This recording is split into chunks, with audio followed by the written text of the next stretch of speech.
Hello students, how are you? So I am Manoj Verma and I am back again with a problem on spectroscopy.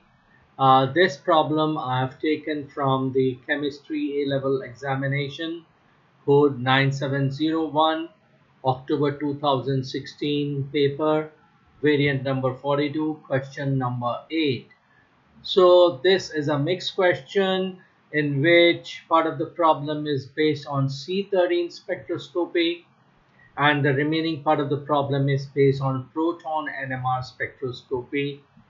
So I will give you a detailed explanation so that you will be able to tackle similar questions on spectroscopy asked in your board exams. It's applicable to A levels, Cambridge International, equally applicable to IBDP or the Pearson EdXL or similar examinations where the spectroscopy C13 and proton are included in your syllabus.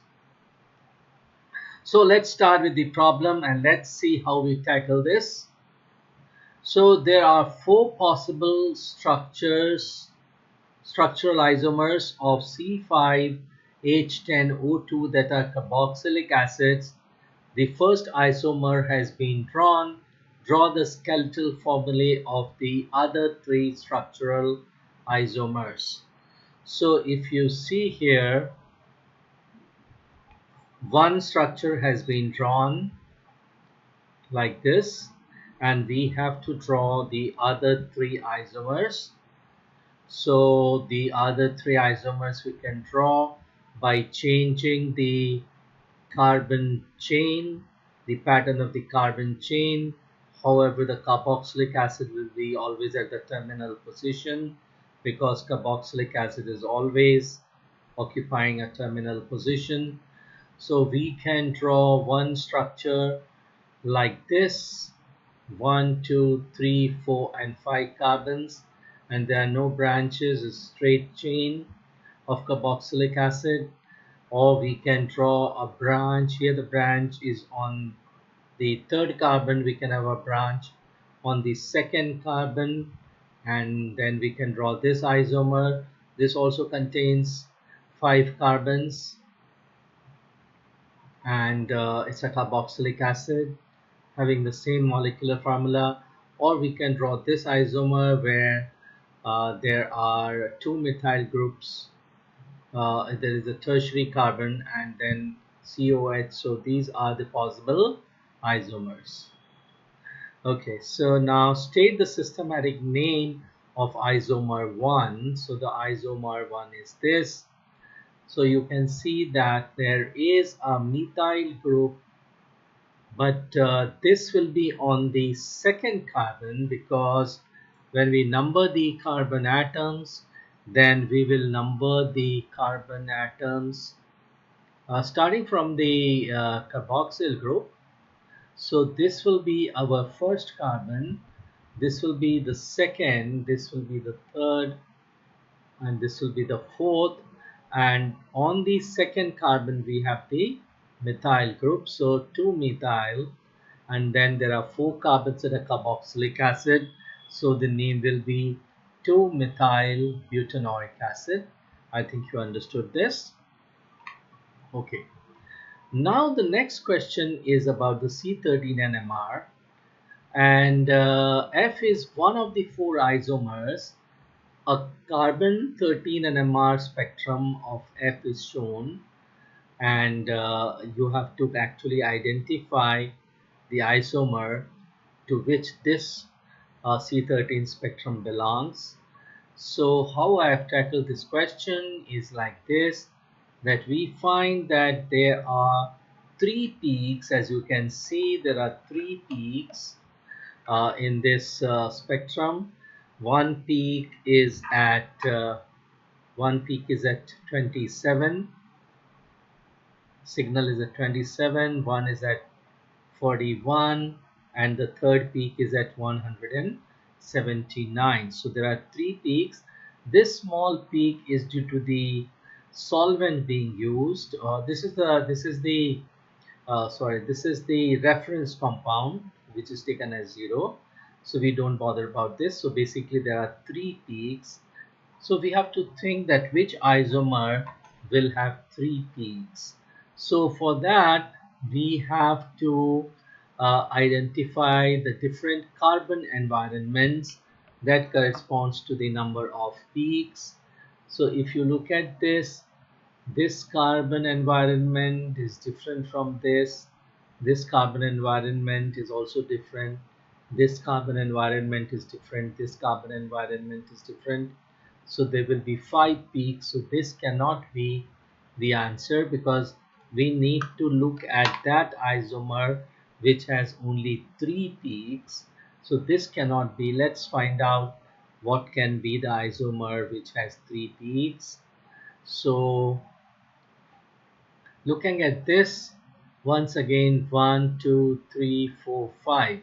All the 5 carbon environments are different. So this will have 5 peaks. So this cannot be the answer.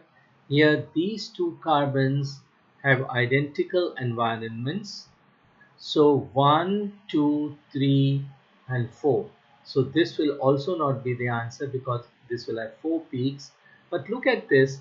These 3 carbon have identical environment. So one peak due to these 3 carbons, then this second and this third. So this can have 3 peaks and therefore this can be the answer for the spectrum which has been shown. So I think yes, that solves the problem. So we have got now this, and I have shown that this peak which is at 27 is due to these three carbons, because they have uh, the methyl groups. So let's look at the chemical shifts. So if you look at the chemical shifts, then I will show you the table. Yes, so see, for the alkyl group, the chemical shift is between 0 and 50. So this peak is at 27, so which corresponds to this range. Then another is at 41. This carbon is at 41. So this carbon, let's see why this peak is at 41. So let's see the table for the chemical shifts. Okay, so this is the chemical shift. So this carbon is next to the carbonyl group, so it should be around 25 to 50, the carbon next to the carbonyl group. So let's see if that is the case. Yes, let's see if that is the case. Yes, so this carbon is next to the carbonyl group, and therefore it is right that that peak carbon next to the carbonyl group, that will have a peak round about 41. That is also correct. And now we go to the last peak, which is the peak due to the carbonyl carbon. So remember that we are looking at the carbon peaks, not at the proton peaks. So this carbon, which is the carbonyl group, let's see what chemical shift it can have. So let's look at the table of the chemical shifts. So this is the carbon of the carbonyl group. See this carbonyl group. This carbonyl group will be between 190 and 220, and a carboxyl group, the carboxyl group, will be between 160 and 125. So we are in fact having a carboxyl group. We are in fact having a carboxyl group here, and the carboxyl group will definitely be at around 179. So this peak is also justified. So we are able to justify the structure that this carbon 13 NMR spectrum is due to this particular isomer of the carboxylic acid. So we have answered the question on C13 NMR spectroscopy. Then the next question is on proton NMR spectroscopy, where there are 1, 2, 3, 4 peaks, and the answer for that, which can be the isomer having 4 peaks. So let's see which is the one. So if I go back and see, then I think this one, if you look at the protons, then these three methyl groups have protons in identical environment. So one peak due to this, second peak due to this, third peak due to this, and the fourth peak due to the OH. So now we are looking at the proton peaks. So we have to look at the chemical shifts of the proton. So we are able to therefore so now if you look at this NMR spectrum, then you see this one is a multiplet. That means it is surrounded by many hydrogen atoms. So if you look at this 1.6, right, if you look at the proton at 1.6, see, if you look at this proton over here, there's a CH, right, there's a CH. So this hydrogen, the peak is at 1.6, but it is surrounded by these two carbons, and 3 and 3, so 6. So 6 plus 1, 7. So the peak due to this proton will be a multiplet, and therefore at 1.6 we are having a multiplet. If you see this, at 1.6 we are having a multiplet, which is due to this particular proton, and this particular the signal due to these methyl groups, which is at 0.9, will be split into two, because there is one hydrogen next to these methyl groups. So if you look at 0.9, we find that there is a doublet because of one proton, and at 2.4 also there is a doublet. That 2.4 is due to this proton, and next to this there is one proton. So again there is a doublet due to this, which you can find over here, and this last signal is due to the proton, which is the proton of the carboxyl group. So this also you can understand this proton here, the proton due to the carboxyl group. See this, the proton to the carboxyl group is around 9 to 13. So that matches with the spectrum given. Yeah, that matches with the spectrum given, 11.5. So we have identified the proton and NMR spectrum also.